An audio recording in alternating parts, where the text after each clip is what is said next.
Hello everyone, welcome to the class. तो ये हमारी फूड सेफ्टी इन स्टैंडर्ड रूल्स 2011 की क्लास नंबर 3 है। इसके पहले अभी तक हम दो क्लासें डिस्कस कर चुके हैं। उन दो क्लासों में हमने चैप्टर नंबर 1 और चैप्टर नंबर 2 का कुछ पोर्शन कवर कर लिया था। तो आज की इस क्लास नंबर 3 में हमारे चैप्टर नंबर 2 का कुछ पोर्शन बच जाता है, उसको हम डील करेंगे, ठीक है। और आज की इस क्लास में हमारा चैप्टर नंबर 2 जो है वो फिनिश हो जाएगा। फिर बचेगा हमारा चैप्टर नंबर 3। तो फूड सेफ्टी इन स्टैंडर्ड एक्ट 2006 को आपने पढ़ा होगा, तो उससे रिलेटेड ही कुछ चीजें, कुछ प्रोविजंस हमें रूल्स में देखने को मिलते हैं। बट हमारे सिलेबस में है तो हमें दोनों पढ़ना पड़ता है।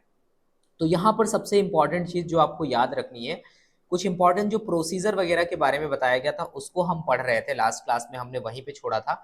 अब कुछ आगे और थोड़ा सा प्रोसीजर का पार्ट बचता है, उसको हम देखेंगे इन्फोर्समेंट स्ट्रक्चर और प्रोसीजर वाले चैप्टर में। तो आई होप अभी आपको पीछे के जितने भी कॉन्सेप्ट हैं, जो भी मतलब इसमें चीज़ें हैं रिलेटेड हैं, वो सारी चीज़ें आपको समझ में आई है। क्योंकि एक बार आपको सारी चीज़ें क्लियर हो जाएं कि ये food safety officer, designated officer और कमिश्नर ऑफ फूड सेफ्टी और फूड एनालिस्ट, ये चार जो मेन हैं, ये चार जो मेन फूड सेफ्टी इकोसिस्टम या फिर फूड के इन्फोर्समेंट का जो एक तरीके से चार मेन कैंडिडेट हैं, ये किस तरीके से काम करते हैं और इनमें सबका एक मेजर जॉब प्रोफाइल क्या है, सबका एक्चुअल में फंक्शन क्या होता है। अगर वो आपको प्रॉपर मैनर में समझ में आ गया तो ये पूरा का पूरा रूल जो है वो आपको समझ में आ जाएगा। तो फूड सेफ्टी इन स्टैंडर्ड एक्ट 2006 को हमने एकदम बेस बना करके पढ़ा, क्योंकि वही एक्चुअल में उसी के ऊपर सारा फूड सेफ्टी इकोसिस्टम जो है वो बिल्ट हुआ है हमारी कंट्री में। चाहे वो फूड लॉ हो, चाहे एफएसएसएआई हो, चाहे जो एम्प्लॉयज काम कर रहे हैं, चाहे उनको लेकर के पावर्स हो, जो भी इंस्ट्रक्शंस वगैरह देने होते हैं, वो सब के सब उस लॉ पे डिपेंड करते हैं। अब यहाँ पर जो हमने छोड़ा था पिछली क्लास में, उसके बाद में यहाँ पर आता है analysis of food sample by food analysis, by food analyst, ठीक है। पहले वाली क्लास में देखो, जैसे कि हमने food safety officer, designated officer और कमिश्नर ऑफ फूड सेफ्टी, इनके कुछ हमने फंक्शंस के बारे में देखा। फूड सेफ्टी ऑफिसर जो है वो किस तरीके से सैंपल को कलेक्ट करेगा ये हमने देखा। फिर वो किस तरीके से उसकी प्रॉपर पैकिंग करेगा, उस पर सील वगैरह लगाएगा और कैसे वो भेजेगा, ये सब हमने अभी तक देख लिया।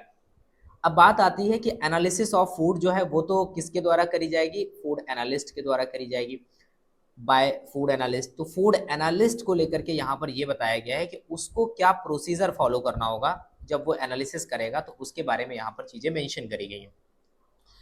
अब यहाँ पर जैसे लिखा गया है कि on receipt of the package containing a sample of food for analysis, the food analyst और एन ऑफिसर, यानी कि authorised officer by him, shall compare the seal on the container and the outer cover with specimen impression of seal received separately and shall note the condition of the seal thereon।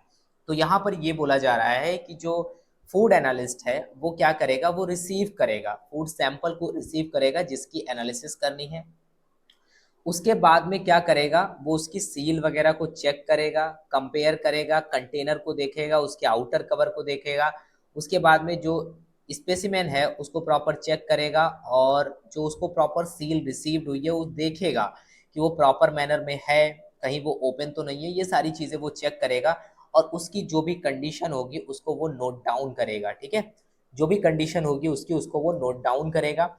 उसके बाद में food laboratory including mobile food laboratory. Mobile food laboratory का मतलब यहाँ पर ये है, जैसे कि आपने सुना होगा food safety on wheel, food safety on wheel. तो फूड सेफ्टी ऑन व्हील के बारे में हम आगे देखेंगे, but food safety on wheel का मतलब ये है जो फूड की एनालिसिस वगैरह होती है वो एक वैन में पूरा सेटअप रहता है। वैन में एक पूरा सेटअप रहता है, उसमें सारा सिस्टम होता है, टेस्टिंग वगैरह का सारी चीज़ें होती हैं। और उस पे क्या होता है कि बहुत सारी प्लेस ऐसी हैं हमारी कंट्री में जहां पर एक तरीके से लेबोरेटरी का इकोसिस्टम अभी इतना ज़्यादा मजबूत नहीं है। तो वहां पर अगर फूड की टेस्टिंग वगैरह करनी है और बहुत ज़रूरी है, क्योंकि ग्राउंड लेवल पे हमें तभी तो पता चलेगा कि वहाँ का सिस्टम कैसा है। तो उसके लिए ये कुछ वैन वगैरह चलती हैं जिनको हम फूड सेफ्टी ऑन व्हील बोलते हैं, तो उसमें पूरा सिस्टम होता है, तो उसकी बात कर रहे हैं।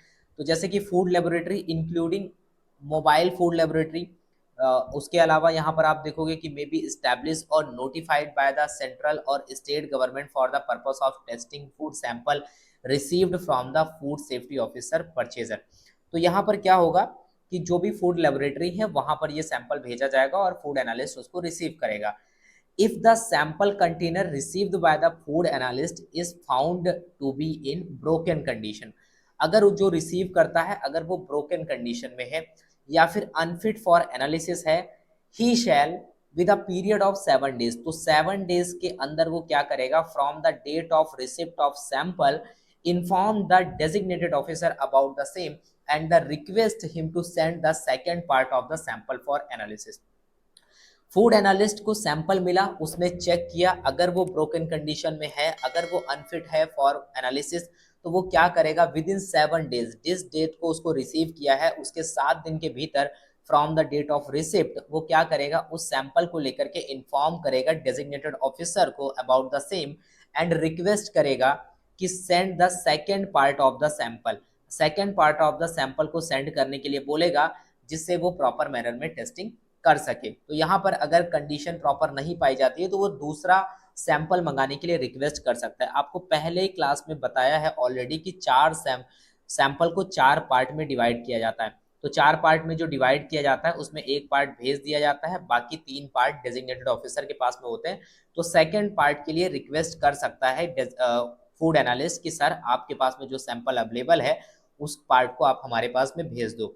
On the receipt of requisition from the food analyst, तो यहाँ पर फूड एनालिस्ट क्या करेगा, रिक्वेस्ट करेगा डेजिग्नेटेड ऑफिसर से, shall by the succeeding working day dispatch to the food analyst for analysis one part of the sample send to him by food safety officer.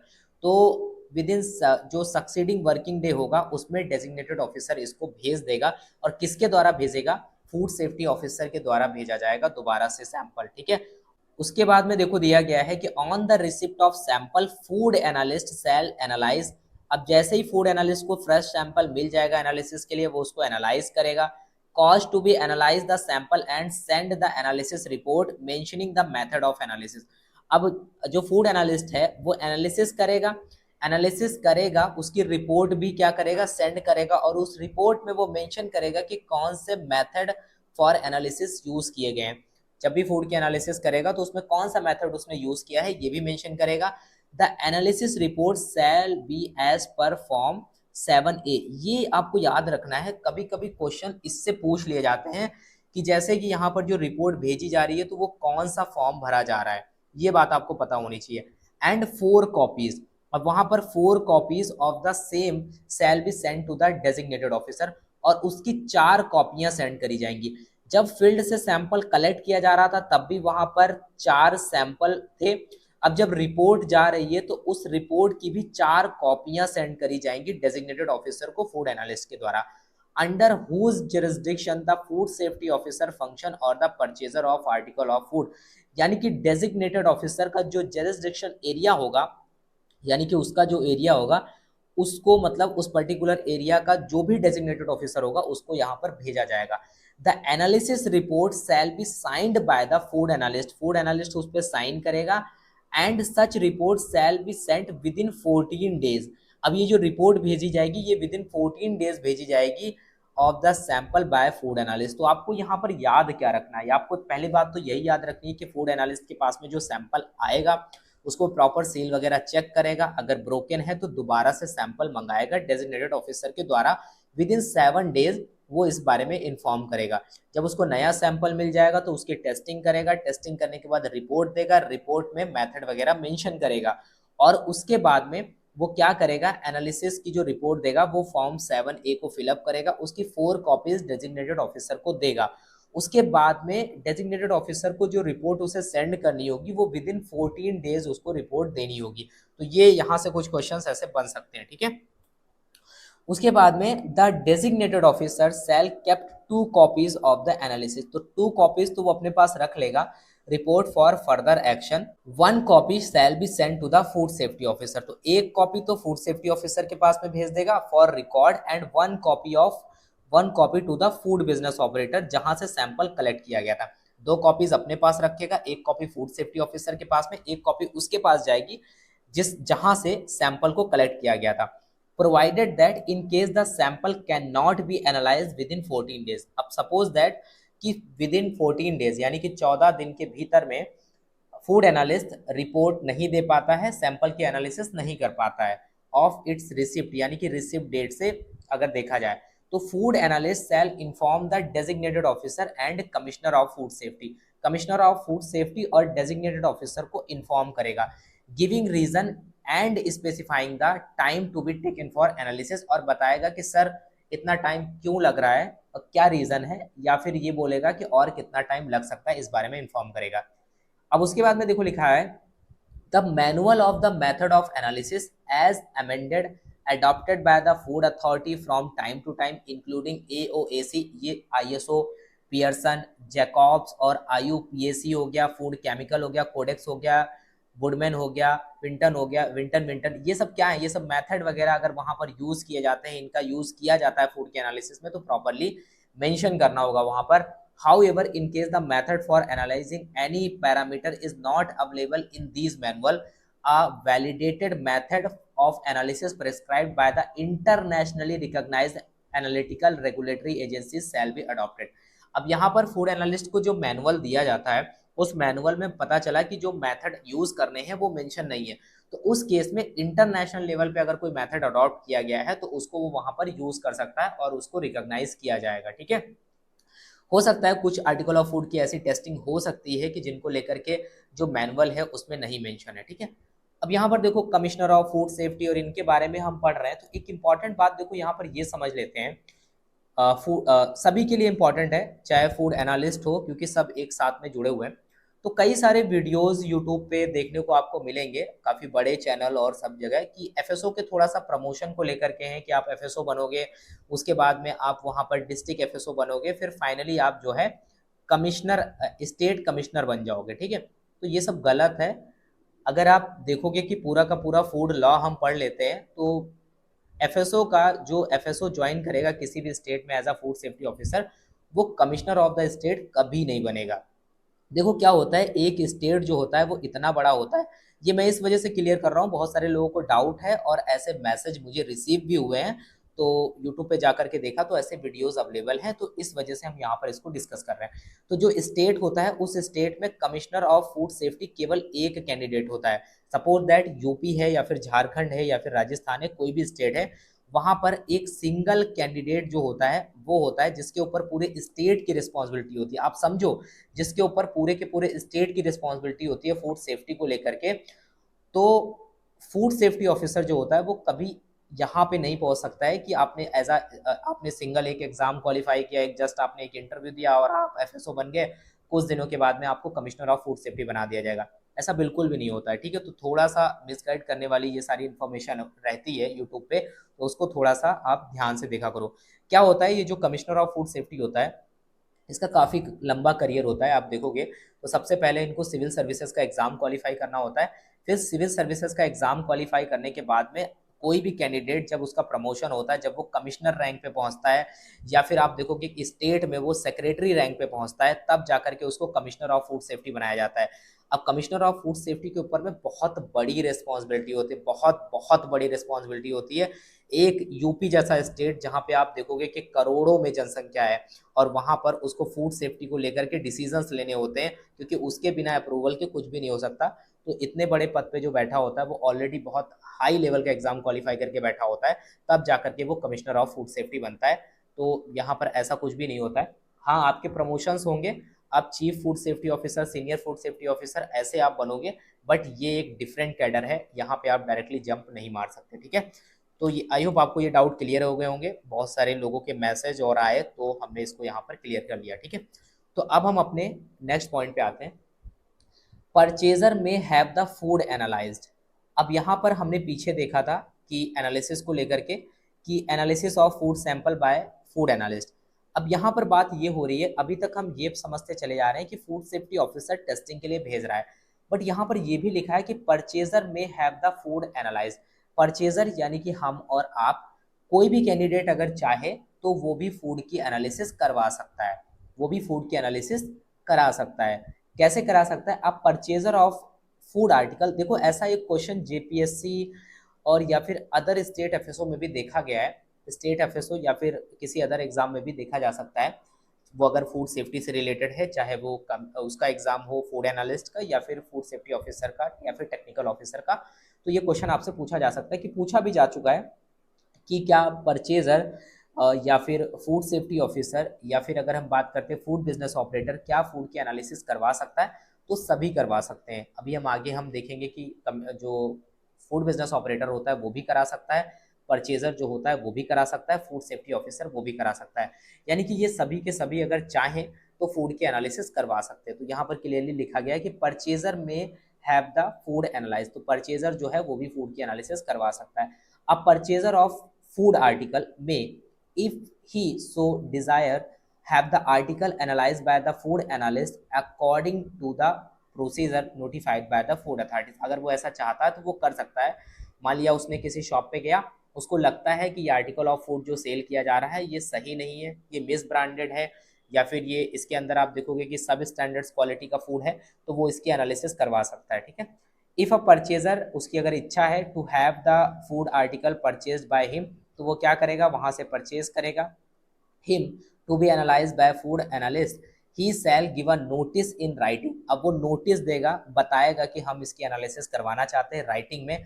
Then and there in form 5B, ठीक है, form 5B को fill करेगा, इसको इसमें एक notice देगा of his intention to have it so analyzed to the person from whom the has purchased the food article, यानी कि उसको बताना पड़ेगा कि उसका ऐसा कुछ इंटेंशन है कि वो इस आर्टिकल ऑफ फूड को एनालाइज कराना चाहता है।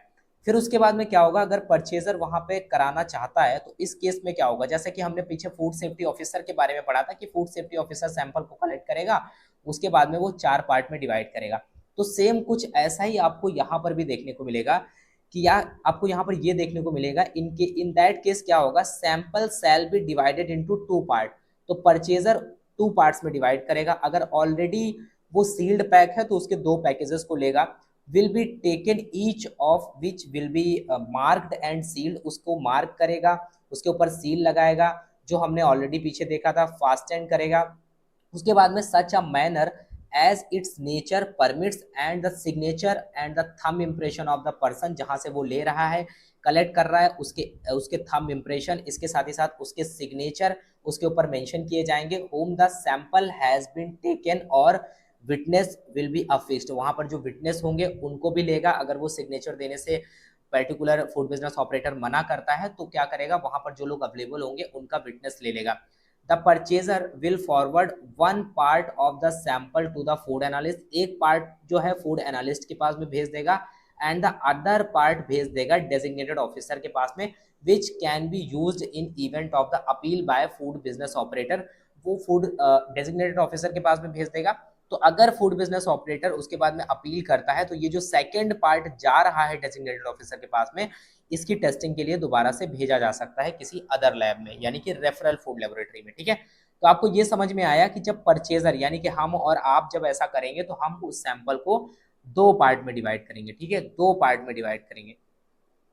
उसके बाद में the purchaser shall pay the prescribed fee to the food analyst, अब परचेजर जब एनालिसिस कराएगा तो उसको फीस पे करनी पड़ेगी, जो भी फीस प्रेस्क्राइब करी गई है फूड अथॉरिटी के द्वारा वो उसको पे करेगा। The food analyst shall send to the purchaser his report, purchaser को रिपोर्ट भेजेगा on analysis of the article of food if the finding of the report is to the effect that the article of food adulterated, अगर वो food adulterated है, misbranded है, contaminated है और does not conform to the standard prescribed by the food authority, या फिर आप देखोगे कि जो नेशनल लेवल पे या फिर हमारे लॉ के द्वारा जो भी स्टैंडर्ड प्रेस्क्राइब किए गए हैं, अगर वो उनको फुलफिल नहीं करता है तो उस केस में क्या होगा?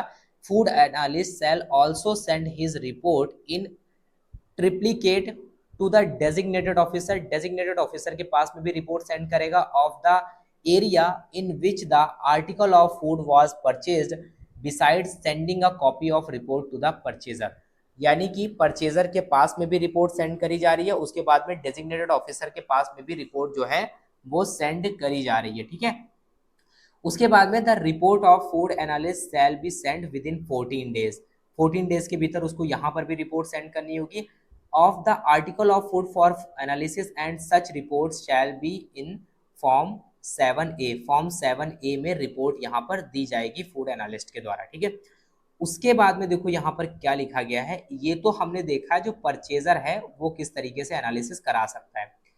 अब यहाँ पर जब हम आगे बढ़ेंगे तो नेक्स्ट पॉइंट आता है हमारे सामने कि फूड बिजनेस ऑपरेटर के पास में भी ये राइट है कि फूड की एनालिसिस करवा सकता है। तो हमने एफएसओ को देखा, वो करवा सकता है, फिर हमने परचेजर को देखा, वो भी करा सकता है, यानी कि और उसके बाद में फूड बिजनेस ऑपरेटर यानी कि एफबीओ भी इसकी एनालिसिस करवा सकता है, ठीक है। तो यहाँ पर देखो अगर हम बात करें in case the food business operator from whom the sample has been taken or the person whom name and address and other particular have been disclosed, यहाँ पर ये बात हो रही है इस रूल के अकॉर्डिंग जो ऑलरेडी हम डील कर चुके हैं। अगर किसी फूड बिजनेस ऑपरेटर से जिससे मतलब कि आर्टिकल ऑफ फूड जो है वो लिया जा रहा है टेस्टिंग के लिए, तो यहाँ पर यही बोला जा रहा है in case the food business operator from whom the sample has been taken, उस फूड बिजनेस ऑपरेटर की बात हो रही है जिससे सैंपल ऑलरेडी कलेक्ट किया जा चुका है, चाहे वो फूड सेफ्टी ऑफिसर ने किया हो टेस्टिंग के लिए, चाहे वो परचेजर ने किया हो टेस्टिंग के लिए, ठीक है। बट क्या होता है कि अगर फूड बिजनेस ऑपरेटर उन रिपोर्ट से सेटिस्फाइड नहीं है, उसको लगता है कि मुझे खुद भी टेस्टिंग करानी है, तो desire to have the fourth part of the sample, जो चौथा पार्ट था जब फूड सेफ्टी ऑफिसर ने 4 पार्ट में डिवाइड किया, तो एक चौथा पार्ट जो डेजिग्नेटेड ऑफिसर के पास में रखा हुआ था उसको लेकर के फूड बिजनेस ऑपरेटर अपील कर सकता है। फूड बिजनेस ऑपरेटर बता सकता है कि मुझे उसकी एनालिसिस करानी है। He shall request the food safety officer in writing, सबसे पहले वो फूड सेफ्टी ऑफिसर से रिक्वेस्ट करेगा कि मुझे खुद से उसकी टेस्टिंग करवानी है। To send the sample any NABL accredited या फिर FSSAI नोटिफाइड लैब में उसको भेजा जाएगा under the intimation of designated officer, यानी कि डेजिग्नेटेड ऑफिसर को इन्फॉर्म किया जाएगा, उसके अप्रूवल के बाद ही ये टेस्टिंग के लिए जाएगा। उसके बाद में देखो लिखा गया कि the food safety officer shall send the sample to a NABL accredited या फिर FSSAI notified laboratory under intimation to the designated officer forthwith in the manner prescribed under, जो भी मैनर प्रेस्क्राइब किए गए हैं जो हमने पीछे देखे थे कि किस तरीके से सैंपल को सेंड किया जाता है, वो प्रॉपर यूज करेगा और उसके बेसिस पे सेंड कर देगा, ठीक है। अब क्या होगा कि provided that the cost of testing, अब यहाँ पर जो कॉस्ट ऑफ टेस्टिंग है यानी कि टेस्ट कराने का जो भी कॉस्ट आएगा by the accredited lab will borne by the food business operator, food business operator उसको बियर करेगा या फिर अदर कोई person identified under the rule वो भी कर सकता है, बट यहाँ पर मेजर जो रिस्पॉन्सिबिलिटी है वो फूड बिजनेस ऑपरेटर उसका पैसा पे करेगा। The payment shall be made by the food business operator through bank draft या फिर ऑनलाइन ट्रांसफर, या फिर यहाँ पर देखोगे आप चालान के थ्रू उसको पे किया जा सकता है, जो भी सुटेबल होगा उसके द्वारा यहाँ पर किया जा सकता है, ठीक है। provided further that the accredited lab where the food safety officer will send the sample should be within the state or the neighboring state wherever available, यानी कि जहां पर भी पास में जो भी फूड लेबोरेटरी अवेलेबल है उसके अकॉर्डिंग वो वहां पर सेंड कर देगा फूड सेफ्टी ऑफिसर। उसके बाद में the food analyst in charge of the accredited laboratory, अब उस एक्रीडिटेटेड लेबोरेटरी का जो फूड एनालिस्ट होगा इंचार्ज होगा shall analyse the sample within 14 days, within 14 days वो उसको एनालाइज करेगा from the date of the receipt, provided that in case the sample can not be analyse, इस case में भी अगर sample 14 days में analyse नहीं किया जाता है from the date of receipt, तो फूड एनालिस्ट क्या करेगा या फिर जो इंचार्ज है वो क्या करेगा of the accredited laboratory, inform करेगा डेजिग्नेटेड ऑफिसर को, कमिश्नर ऑफ फूड सेफ्टी को, और उसका रीजन बताएगा कि आखिर इसको अभी तक क्यों नहीं एनालाइज किया गया है। The food analyst shall send 4 copies of the analysis report to the designated officer in the proforma given in form 7A, form 7A में रिपोर्ट को फिल करके यहाँ भेजा जाएगा, उसकी 4 कॉपीज डेजिग्नेटेड ऑफिसर को सेंड करी जाएंगी, साथ ही साथ जो मेथड यूज किए गए हैं उनको भी इंडिकेट किया जाएगा, ठीक है। तो चीजें जो हैं वो मिलती जुलती हैं थोड़ा बहुत, जो टेस्टिंग वाला प्रोसेस है वो कॉमन है, बस आपको ये पता देखना है कि यहाँ पर सभी लोग इस फूड आर्टिकल ऑफ फूड की एनालिसिस करवा सकते हैं, ठीक है। उसके बाद में लास्ट में एक ऑप्शन आता है कि अगर आप इन सारी चीज़ों से सेटिस्फाइड नहीं हो, कौन सेटिस्फाइड नहीं है? Food business operator. अगर वो सेटिस्फाइड नहीं है तो वो डेजिग्नेटेड ऑफिसर के सामने अपील कर सकता है इसको लेकर के। When an appeal as provided under sub section 4 of the section 47। तो फूड सेफ्टी इन स्टैंडर्ड एक्ट 2006 को जब आपने पढ़ा होगा तो वहां पर सेक्शन नंबर 46 जो पढ़ा होगा उसका सब सेक्शन नंबर 4 का यूज करके यहाँ पर अपील करी जा सकती है। Is preferred to the designated officer by the food business operator against the report of food analyst.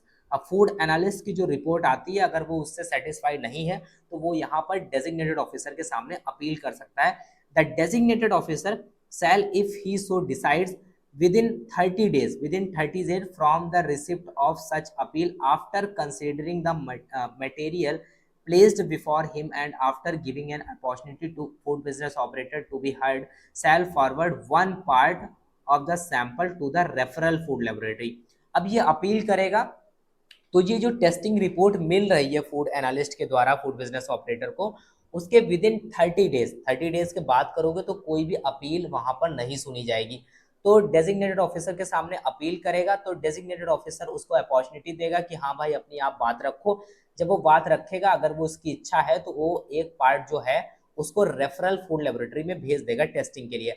Such appeal shall be in form 8। अब ये जो अपील फिलअप करी जाएगी ये फॉर्म 8 में फिलअप करी जाएगी which shall be filed within 30 days from the date of the receipt. 30 दिन के भीतर इसको फाइल किया जाएगा और उसके बाद में उसको टेस्टिंग के लिए भेज दिया जाएगा। अब यहाँ पर report of the referral food laboratory जो होगी वो फाइनल रिपोर्ट होगी, उसके बाद में कोई सुनने वाला नहीं है। तो अभी के टाइम पे 20 रेफरल फूड लेबोरेटरी हैं हमारी कंट्री में, उनको हम किसी नेक्स्ट क्लास में देखेंगे।